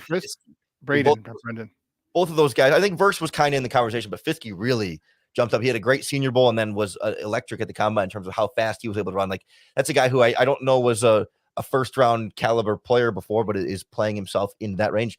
And I also think Johnny Newton from Illinois, like I know he's kind of been in this conversation, but like I think he's really been that guy that, like, because we haven't seen, he wasn't able to work out at the combine, and I think he's recovering from some kind of foot or other minor injury thing. Like, he's kind of flown under the radar a bit as a guy that we kind of forget about because his name's not in the news cycle, because he wasn't at the Senior Bowl, wasn't at the combine and stuff. But like, his tape is really, really good, and he's going to be a top 20 player, if not a top 15, borderline top 10 player, and maybe the first interior guy off the board. Like, that's a guy who I think you get really excited about. Looking at the defense, they added Kevin Byard. All right, talk to me about that. You replace one Pro Bowler or All Pro with another All Pro. So the level of play shouldn't drop off as much. But give me your thoughts about that defense, because now your secondary is still intact. Now you're the final last line of defense is probably still the strength. The linebacker might be the second strongest, and arguably the D line is third. Arguably, talk to me about how this defense is going. Do you feel this defense is going to play with? As of right now, we don't have anyone opposite except DeMarcus Walker outside of Sweat. I'm talking about Javon Curse has made massive improvements the last 5-6 weeks of last year. Billings, hell, he got an extension mid-season, so his job is, the things he were doing was crazy. Talk to me about this defense overall and how dominant you think this defense can be. Yeah, I'm looking forward to seeing how Kevin Byard can bounce back a little bit in Chicago, because things just didn't go great in Philadelphia for anybody in that defense, and it felt like that. I think that worked out well for the Bears to keep his value low, because I don't think that's the player you're going to see this in. Like, it didn't look to me like that was Byard, being old and losing a step or something like that. It just felt like, they had no help with the secondary, and the way they were using him was weird. And the way they use him in Chicago is going to be important too, because I think he's a guy who, in an ideal role, gets to play more down near the line of scrimmage and in the box and coming downhill in a lot of the ways that you want to use Jaquan Brisker. And so I think it gives you some versatility that you like both of those guys, in the running game and come up your line of scrimmage and in the slot. But it also means that both those guys are going to have to play deep, maybe more than you would ideally like. It's sort of the trade-off here. It's like you can be more multiple when you have two guys that can do a little bit more of everything, but neither one is that like deep middle of the field specialist, that true rangy ball hawk guy on the backside. So when either of those guys are put back there, like, it's not their specialty, but they can still do it and do it pretty well. But it's not like, it's not like their specialty in the Eddie Jackson style of safety who just roams around back there. So I'm curious to see how multiple Matt Eberflus gets with these guys and how much each one's kind of put in that situation and how both of them can kind of step into that role and be more well-rounded and dynamic at the safety position. But I think they're going to be fine, and it's going to be a quality secondary, especially when you have, I mean, the talent the Bears have at cornerback will make those guys' jobs that much easier on the back end of safety. And ideally, if you can get a pass rusher in this draft to pair with Montez Sweat and Javon Dexter takes that next step, like obviously the pass rusher is going to have to make the quarterback get rid of the ball as quickly as they can so the secondary doesn't have to cover forever. But the secondary is good enough that they can cover longer to make the quarterback hold on to the ball longer so that the pass rush can get home. So it's a really symbiotic relationship there. And I think, you just want that one more edge rusher or the interior guys would be fine too to bring the whole group together. But I still think this defense is going to be in good hands. Yeah, they seem to be they're playoff ready. I think they're a playoff ready team. I think if they do get a stud edge rusher, and I think they're Super Bowl ready. Now the offense, on the other hand, got to catch up. If this thing doesn't work year one with Caleb, all right, he has just as good a chance of being a superstar like C.J. Stroud as he does of struggling, which most quarterbacks do. C.J. Stroud is an anomaly. If he struggles and they say they don't make the playoffs, which would be crazy because everything around, and not just him, but everything around and all the upgrades, is Eberflus on the hot seat? I think Eberflus's job security isn't going to be tied to a specific win or loss number, but I think it's going to be more of like a feeling around the direction of the team, right? Like, is it like the first half of last year or does it feel like the second half of last year, right? So it's not like, okay, if the Bears win 7 games. Definitely big difference. Yeah, the big difference of a feeling is like, but it's like, if they win 7 games again, does that mean Eberflus did a bad job? Well, not necessarily. It'll kind of depend on how it feels. Like, to me, it's not like a specific win, but it's like, okay, does it feel like guys are playing better than they should, or guys are, elevating their level of play? Does it feel like they're in some close games, but then, like they're right there with some of these teams, or does it feel like they're getting kind of out-coached and blown out of the water consistently? Like they could be talented enough that Eberflus does a terrible job and they still win 7 games, but it's like it feels bad, so you fire Matt Eberflus. Or it could be that it's a rookie quarterback and some new pieces in a lot of places, and it takes some time to adjust, but they're making progress and they still only win 7 games, but it really felt like, wow, this team is building, so you keep Eberflus. And like that's why to me it's more of a feeling than a number about what is the general direction of this team.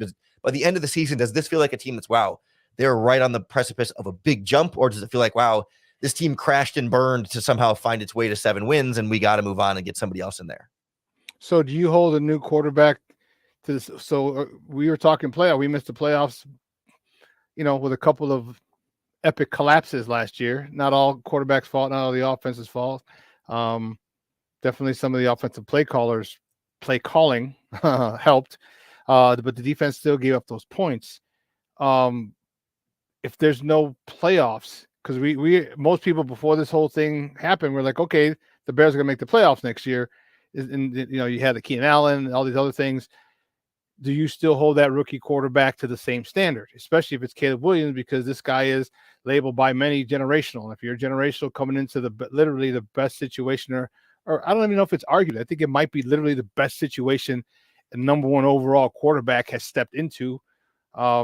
Is the standard now the same, or do you have to make adjustments because guys don't step into 2 Pro Bowl receivers, 2 stud tight ends, a playoff ready and maybe a Super Bowl ready defense if they get an edge rusher? Is the standard the same? Is the minimum the playoffs with this new quarterback?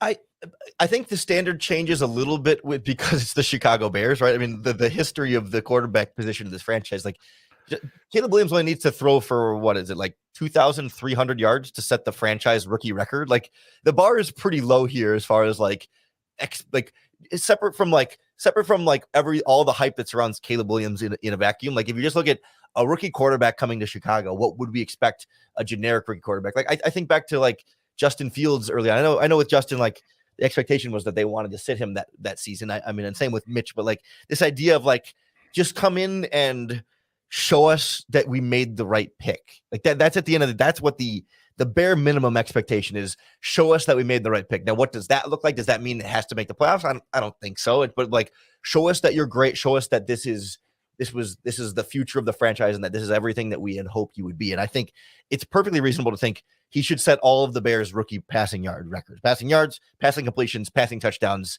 I guess there's not really an interception record, but like, the lowest number you can get there. Like set all of those records because they're not big records to break. And if you're the number 1 overall pick and you're this great quarterback, set those records. Now, does that mean playoffs? I mean, if he throws for 4,000 yards, yeah, but I don't think that's going to be the expectation necessarily. It's just look like you fit the part. You can make rookie mistakes and you might lose a couple games and you might throw a bad interception here or there. Like every rookie does that. But I don't think like CJ Stroud and the Houston Texans last season, I don't think that becomes the expectation. I think that becomes the goal. That's what you shoot for. But the expectation is like, look good, look competent, look like Ryan Poles made the right choice and give us that like that long-term hope of like, oh yeah, this kid gets it. Because I feel like you can tell pretty quickly, like this kid gets it or this kid doesn't. And even like with Fields in his first game, like there was a certain level of like, they put him in a terrible spot and he got sacked 9 times where it was like deer in the headlights, where it's like, yeah, we think he gets it. But there was like, oh, whoa, here, we gotta slow down for a second here. Like, let's see Caleb just really get it. Like you can usually tell pretty quickly, is a kid dialed in and does he know what he's doing? Or is there a little bit of a deer in the headlights of like, okay, we actually got to slow it down a little bit and be more patient with this guy? Well, my biggest thing is coaching matters. Mm-hmm. And, you talk about, his thing in Cleveland and deer in the headlights, because I don't even know if he had deer in the headlights because he couldn't see for the most part because every time he's back, there's someone in his face. But my question is, what about this new offensive staff? You've got Shane Waldron. You've got a guy who has a proven history of working with quarterbacks. He worked well with Russ. All right, first season, he worked well with Geno. Hell, he even got Dino an extension. All right, very, very well under him. So my question again kind of goes back to, why wouldn't the standard be the same playoffs? Because this guy has shown that he can develop quarterbacks. And I don't know if he needed to develop Geno. I think he needed to revive his career. And he did. He did completely, obviously getting an extension. Give me your thoughts on Shane Waldron and Kerry Joseph and Thomas Brown, the passing game coordinator, in this whole scenario. Yeah, I'm cautiously optimistic about what they're going to be able to do. Like, I think they show you a lot to like on tape in previous offenses and what they've been able to do with different weapons and stuff. And I'm glad that they've now given him, Keenan Allen to pair with DJ Moore and now some tight ends too. Like they're giving him the kind of pieces he needs. So like Luke Getsy had that excuse for the first year and maybe change there where it was like, oh, well, this Bears offense doesn't have any receivers, doesn't have any of this. So that's why the offense doesn't look very good. But then, year 2, you add DJ Moore and some other stuff and it still doesn't really look that good. And then that's when you kind of get more clearly a look at what you had in the offensive coordinator spot. And you won't have that with Shane Waldron. Like right away, there's going to be expectations for this offense. But like in terms of playoffs and stuff, like if you look back, even with Waldron's offenses in Seattle, right? Like his first year, they as offensive coordinator, they went 7-10, and then they went 9-8 and 9-8. So it's not like even with Russell Wilson and then Geno Smith, like it's not like they were 10, 11, 12 win teams that were making big playoff runs. Like they did make the playoffs one of those years. I think the second year there they lost in the first round of the wild card, but it wasn't like, oh man, this offense was carrying that team to the playoffs. Now Caleb should be better than Geno Smith, maybe, but in year 1, I mean, Geno Smith was a 4,000-yard passer, almost a 4,000-yard passer. So like maybe not in year 1 will Caleb Williams be above what Geno Smith was at his best, because rookie quarterbacks can only do so much, but he should be by year 2 at the very latest. Like, so that's where it's like it's hard for me to say like it's got to be the playoffs, because there's more to it than just quarterback and offensive coordinator. I mean, the defense has to hold up, which again, if everything goes as it should, this should be a Bears playoff team. But like to set that as like the expectation, to me is a little bit more than I want to put on a new quarterback and a new staff with all these different moving parts. Like it's going to take a handful of games for everybody to really be locked in and on the same page. And maybe that means it's a slow start and then it's a harder path to the playoffs. But if you look good by the end of the season and looks like everything's in the right direction, then you can feel good about your offensive coordinator, your head coach, and your quarterback. And that's really what's most important.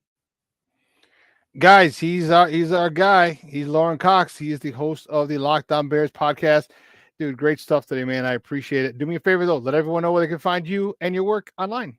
Yeah, really appreciate you having me on. As always, you can follow me on Twitter at CoxSports1. And you can follow Locked On Bears on all the social media platforms. And we're 5 days a week on YouTube and wherever you get your podcasts. Dude, great stuff, buddy. I appreciate it. We'll be in touch soon. Hey, thanks. Anytime. All right, buddy. Bear down. Guys, that's our guy, Lorin Cox from the Locked On Bears podcast.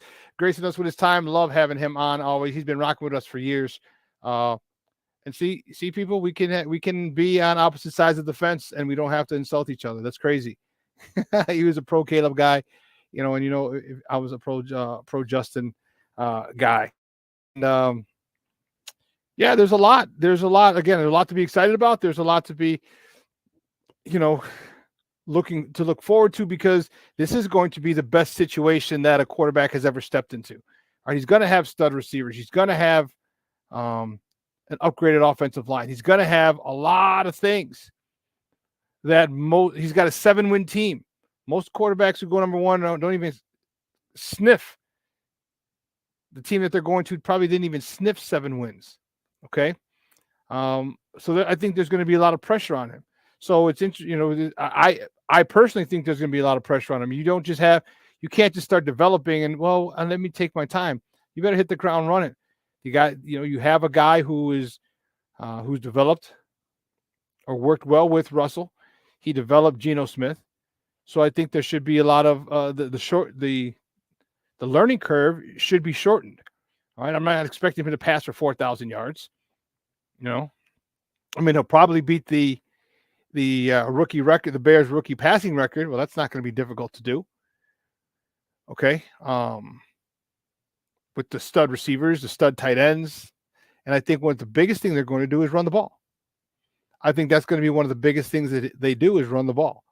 They run the ball, and that's going to set up a lot. So Shane Waldron loves to use 12 and 13 personnel. For those of you who don't know what that means, the two numbers signify what position. So say 12 personnel is 1 running back, 2 tight ends.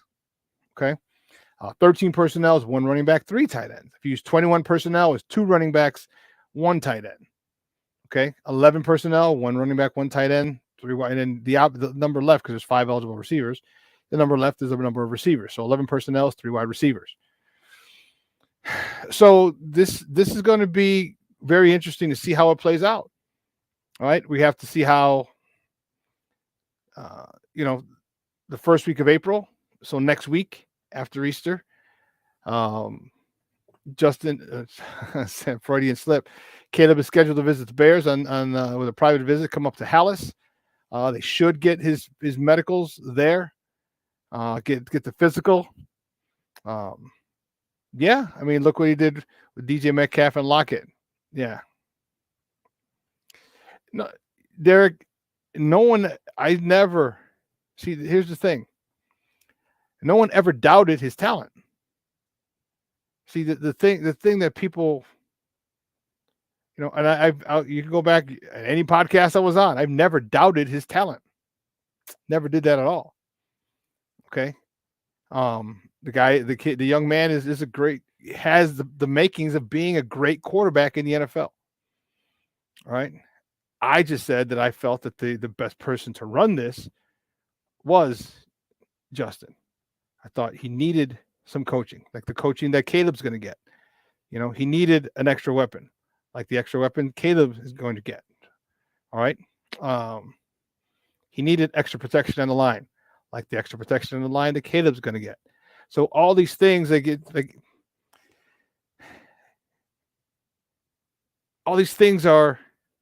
it's unfortunate when you see a guy who carried this, and I'm not going to go into the Justin thing. And I just want to move forward, but the thing that we're going to hear is if Caleb does do well, which Bears fans want him to do well, they're going to see, he was better, blah, blah, blah, blah, blah. But again, that's the ignorance of people.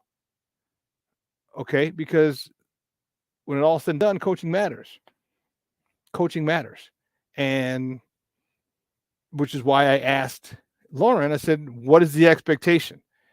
Because you got offense, you've got an upgraded wide receiver. All right. You've added another stud, Pro Bowl, all pro. You added another tight end. You've upgraded the running back room. You've added depth to the offensive line. And you added a guy who's developed quarterbacks, who's called plays before, developed quarterbacks. And then you got a guy behind him, the passing game coordinator, who is interviewing to be our offensive coordinator. So you have a lot of great offensive minds who are not rookies or first time in their position, first time offensive coordinators. No, It's not the case. Shane Waldron has called plays. Kerry Joseph, first-time quarterback coach. No, he's been a quarterback coach before. All right. Mr. Brown, Thomas Brown, he may not have been a passing game coordinator, but he was an offensive coordinator. Call plays. So this is a phenomenal situation. This is a phenomenal situation for whoever's drafted number one overall whoever's drafted number one by the Bears, their first pick. And the expectations should be pretty high because this is a situation that is unprecedented. Unprecedented. So we'll see. We will see. I'm excited to see how this plays out. We're at the end of the fans, and we want the Bears to win. And when people, people come at me, and it's annoying, when people create their own agenda, or it's just I have an opinion. I have you're saying the situation is different from Justin Fields. It's not fair to judge them. I'm not sure what you mean. Like you should, because now because of what you're stepping into. It's CJ Stroud. Like people looked at that, and people forget that how many top 5 picks did Houston have the years leading up to last season, where they got CJ and then they got Will Anderson. So how many top 5 picks did they have at that particular point? So no, to me, the goal is still the playoffs. Now, maybe not as deep in the playoffs. Like I said last year before it all happened, that they could probably get to the NFC Championship game. That would be the ceiling for the Bears this year, had they kept Justin. That would be the ceiling. It doesn't mean they're going to get there. It means, to me, as far as they would go, that they could go, would be the NFC Championship game. But I said most likely they would probably lose in the division round the week before. All right, that was the ceiling. That was my thought before the trade and everything else. So for me, my thing is you still need to make the playoffs. So that defense can't regress. That defense can't regress. Yeah, Caleb is stepping into a great situation. Yeah, he is. So you can't expect the defense to regress. You can't. Now, if there's injuries, completely different story. Completely different story. Okay? But this defense needs to be, now remember, Sweat only came over at the trade deadline. So imagine a whole offseason with him working with this team. All right, Javon Dexter. This defense was definitely on an upswing. So I don't foresee, and Flus is still calling the plays. Flus is still calling a defensive signal. So there's no reason to think that this defense is going to regress. You got everybody back. Except for Eddie, but you swapped out Eddie for another All-Pro. You're okay. And Eddie wasn't, he was the leader in the locker room and in that meeting room with the DBs, but his play hadn't been reminiscent of Eddie Jackson the first three or 4 years of his career. So if Byard does anything better than that, man. So this defense is not, I can't see it regressing. That only helps in offense, short fields. Randy, dude coming in with a weapon, a better O-line, good defense, better coaching. Yeah, it's playoffs or bust. They have to make the playoffs. I said they were going to make the playoffs this year before the trade. And that's why I asked, it's like, well, is Eberflus on the hot seat then? I don't know if Eberflus is on the hot seat if the defense plays well. And if the offense struggles, well, you're gonna have a big contingency of people who are not happy at Bears games. All right. I would almost bet dollars to dimes that you'll have some people saying we want Justin at the game. Okay. Unfortunately, the Bears have moved on from him. It's a moot point, but you're gonna have some people who are going to be cheering that on. But, it's Ryan, you bring up a great point. Eric Washington is going to be a huge factor in this. the defensive line coach. We were talking about expecting Gervon Dexter Sr. to take the next step. Oh, yeah, I believe he's going to take the next step. Oh, yeah, I think he's going to take the next step for sure. Gervon Dexter Sr. is going to have a coming out party where he's going to say, hey, listen, I am here, Mother Hubbards, and you cannot stop me.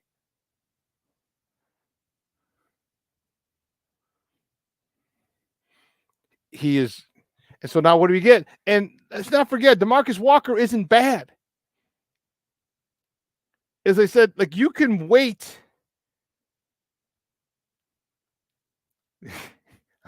I think he might. He might, dude. That dude is so strong. That dude has gotten so explosive and so powerful. Like, you might be able to wait. I think they're still going to get a DN. They may draft one, but you can go this year with DeMarcus Walker. Because here's my question. Who do you double team?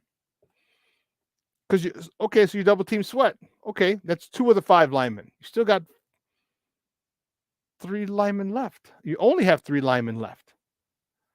And you have 3 defensive linemen. So that means Gervon Dexter is going to get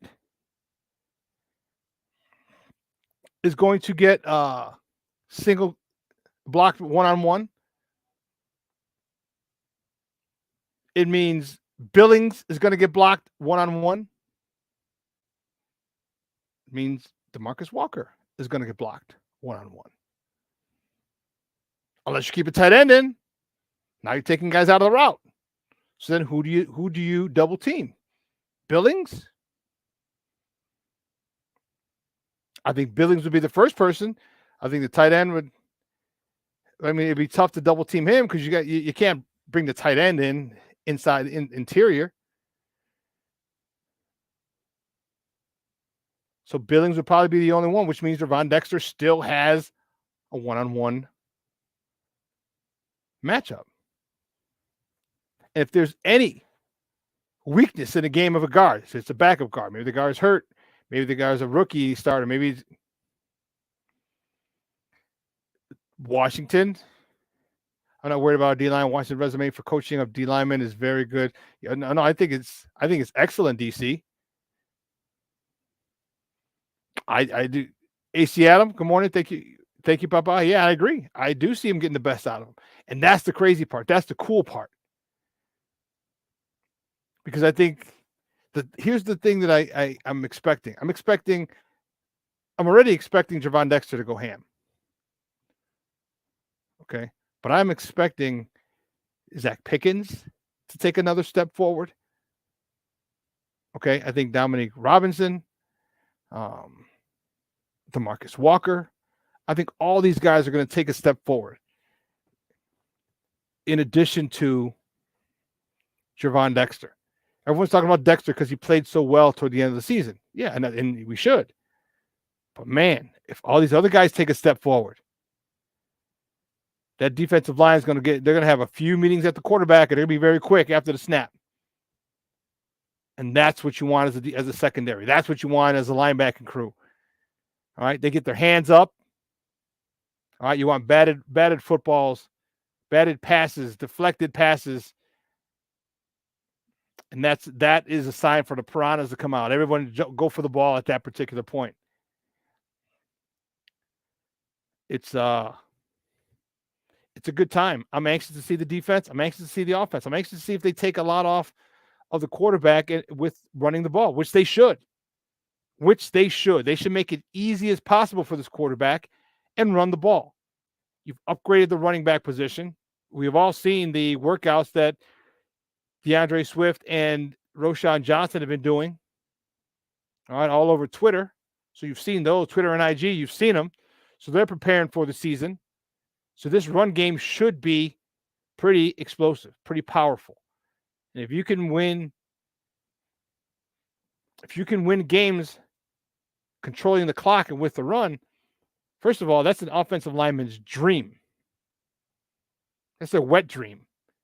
We're running the ball 30 plus times, 35 times a game, maybe up to, man, I don't know one offensive lineman in the history of football that would not get excited about that. Imagine you run the ball 35 times and average 5 yards a carry. That takes a whole hell of a lot of pressure off your quarterback. A whole hell of a lot when you're averaging 5 yards a pop. So, DC, I agree. Thunder and lightning. I agree.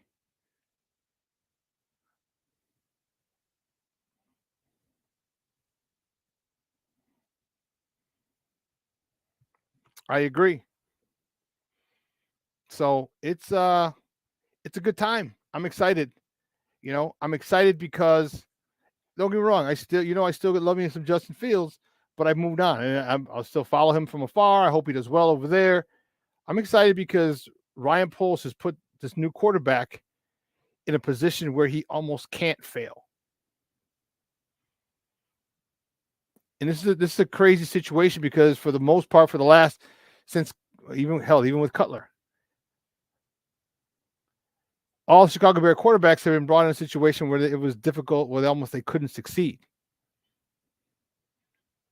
You know, Mitch had the outlier in 2018 where he was a Pro Bowl alternate.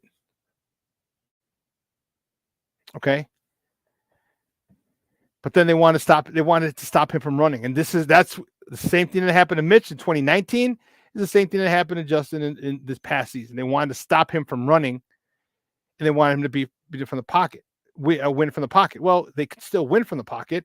You just don't take that aspect away from them, which they did with Justin and with Mitch Trubisky. Cornelius, yeah, with the injury history of Swift and Herbert, the Bears need all three running. Yeah, they do. And it's gonna allow them to take less of a pounding. Okay, it'll allow them to take less of a pounding because you'll be able to rotate all three. Now, my only pushback is that I don't know if anyone's going to be able to get lathered up, and that's where, as a running backs coach and as an offensive coordinator, you have to say, okay, who's got the hot hand today?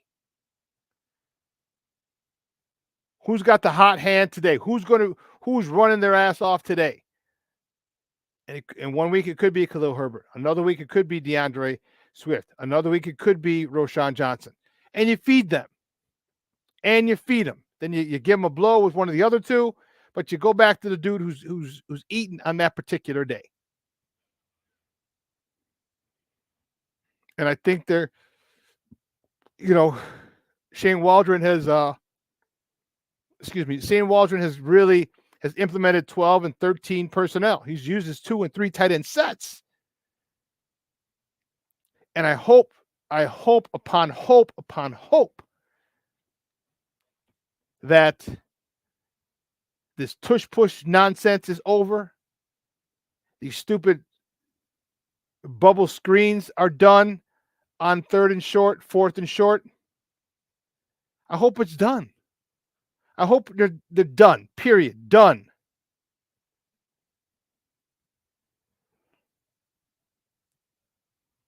And now you have an offensive line. You can go 23 personnel. 2 tight ends, a fullback, a tailback, and a tight end, and a third tight end in motion leading the way. Or have an offensive lineman check in as eligible. And just say, we're going to run the God-blessed ball here. And then later, fake tight end pop pass. There's so many different things, but I think this is going to benefit this quarterback greatly. So, Luis, I hope the Bears, I don't know if they're going to throw over 4,000 yards this season, but I definitely see it in the next couple of seasons, especially if Waldron stays for 2 seasons, and if he doesn't stay, and if they keep Thomas Brown as the offensive coordinator, because Waldron will probably take Joseph Perry, the QB coach. He'll probably take the QB coach with him if he gets a head coaching gig, and now you have Thomas Brown, who's interviewing for this OC job, step right in. So there'll be some consistency, some familiarity. So I think Ryan Poles has done a good job of insulating himself in Shane Waldron, who was scheduled to be one of the hot prospects, young prospects to get a gig this past season. He didn't get one. Okay. Maybe one more year. And if you develop a quarterback here and he gets 35 to 4,000 yards, he's gone. But the contingency plan that has been put together by Poles is one that's impressive. One that's impressive. Well, listen, 2 hours is come and gone. I want to thank my guests, Emilio Bucks from the Plunked podcast, for coming out and talking baseball with your boy. And I want to thank Lorin Cox from the Locked On Bears podcast for coming out and talking Bears football with me. Great stuff, man. I appreciate their time. I appreciate you guys. All right. Make sure you stay tuned to Sports Zone Chicago, because 12:15 we have Second City Sports with Lakina McGee and Sydney Brown. They're going to have 2 more hours of sports content with you to go crazy. They're going to talk in NCAA, more NCAA than we did today, than I did. Illinois is looking good. All the upsets. Kentucky busted everyone's brackets. So make sure you listen to those guys today. And then today at 3 o'clock, we'll be back here. I will be with the Daily Bears Talk with your boy, the Superback, and with Nomad. We'll be talking Bears. And then I'll be producing the podcast tonight. What's up, cuz? Jason Palmer, Lance Irvin. So your boy's busy podcasting today like crazy. But you know what? I'd have it no other way. So make sure you tune into Second City Sports at 12:15. And make sure you tune into the Superback and Nomad's Daily Bears Talk today at 3 o'clock. And then Sports Zone Chicago's last one, What's Up, Cuz, at 6. Busy day, busy day, busy day. All right. So everyone, my sports owners, I appreciate the love and support. Also, no maniacs who are in the chat, I appreciate the love and the support. Sports owners and no maniacs unite. We come together. And make sure you follow us on social media. Follow us on Sports Zone Chicago, our Facebook page, okay, our Twitter handle. On Twitter, it's at Sports Zone Chi, CHI, and our YouTube page. All right, we've been having some really good numbers this last month of March. We're trying to increase that. There's a lot of things I want to do and move around. I can move around with more subscriptions. So please subscribe. It's free to our YouTube channel. Okay, download Sports Zone Chicago's mobile app, but also download our Roku channel. Be able to catch us on the big screen. All right. So for everyone here at Sports Zone Chicago, Elliot Baez, our executive producer, Clarence Council III, our social media guy, and Maya Kai, my co-host in absentia. Guys, I'm your boy, the Superback, Shawn Sierra. Have a wonderful day. It's supposed to be about 60 degrees today in the Chicagoland area. It's going to be nice. I got to go pick up the warden now from CrossFit. You know, I went in the morning. She went now. I got to pick her up. But have a phenomenal day. We get home, come back, make some lunch, and hop on my podcast at 3 o'clock. So for everyone here at Sports Zone Chicago, man, I'm your boy, the Superback, Shawn Sierra. You have a wonderful, wonderful day. Hit the like button, folks. Do me a favor. On your way out, hit the like button. I need you. We got to get the like button. I need interactions. Please hit the like button. It's imperative for us to do what we want to do and to move the way we want to move. I need subscriptions and I need likes to all the shows. So please do that. Please do that. So for everyone here at Sports Zone Chicago, guys, I'm your boy, the Superback, Shawn Sierra. You'll see me again at 3 o'clock Central. All right. So everyone, I am out. Where did that go?